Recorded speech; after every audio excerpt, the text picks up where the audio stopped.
The Granny Killer Terror in Sydney's North Shore. Imagine a sunny afternoon, birds chirping, children laughing.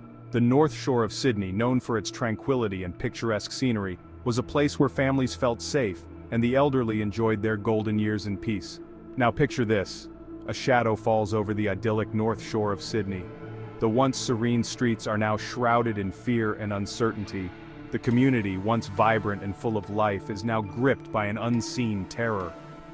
Fear grips the hearts of the elderly.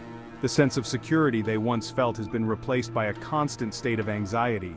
Every creak of the floorboards, every shadow cast by the setting sun, sends shivers down their spines. Their haven, once peaceful, now echoes with whispers of the Granny Killer. Conversations at the local park, once filled with laughter and stories, are now dominated by hushed tones and worried glances.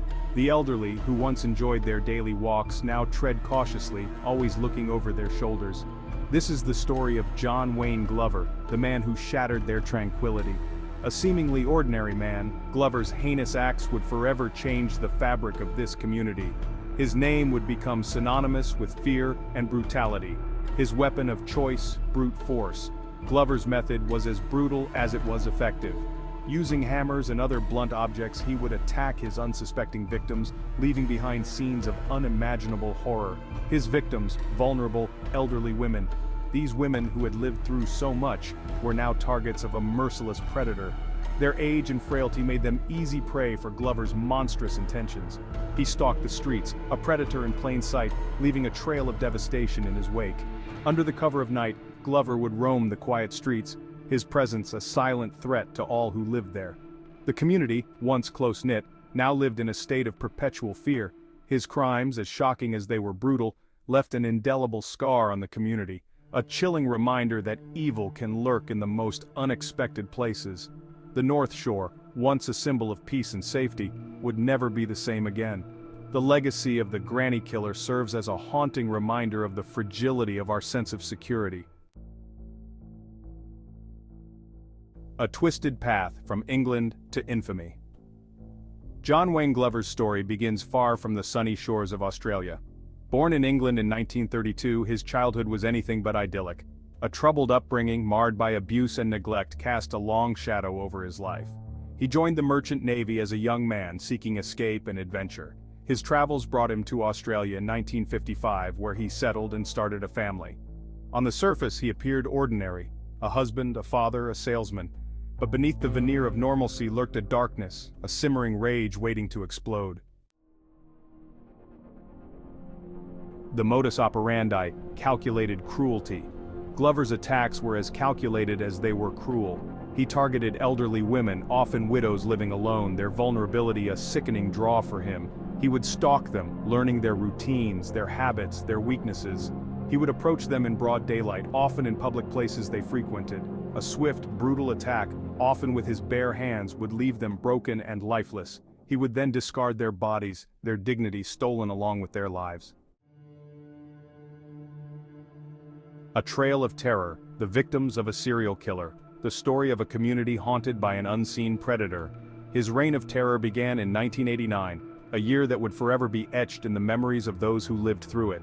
His first victim, Gwendolyn Main, was found strangled in a park. She was a beloved school teacher, known for her kindness and dedication to her students. Then came Lady Ashton, beaten to death near her home, a respected member of the community. Her brutal murder sent shockwaves through the neighborhood. Fear gripped the community as the body count rose. People were afraid to leave their homes, and the once peaceful streets were now filled with anxiety and suspicion.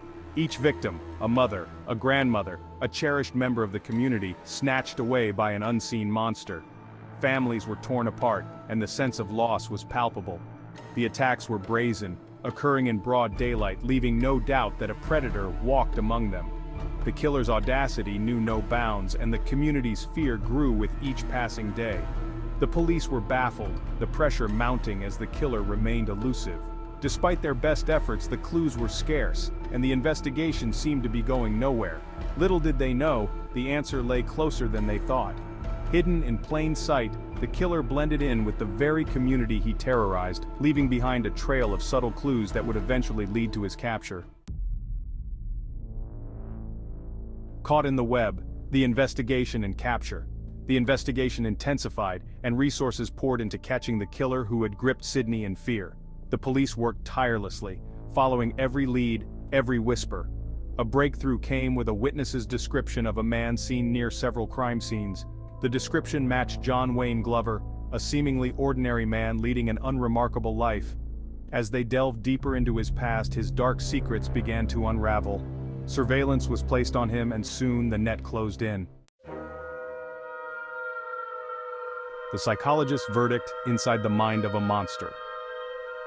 Dr. Robert Moles, a renowned forensic psychiatrist, was tasked with unraveling the enigma that was John Wayne Glover.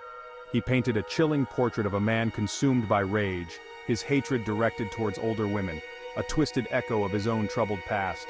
Glover, he concluded, suffered from a severe personality disorder, fueled by a toxic cocktail of resentment, anger, and a need for control.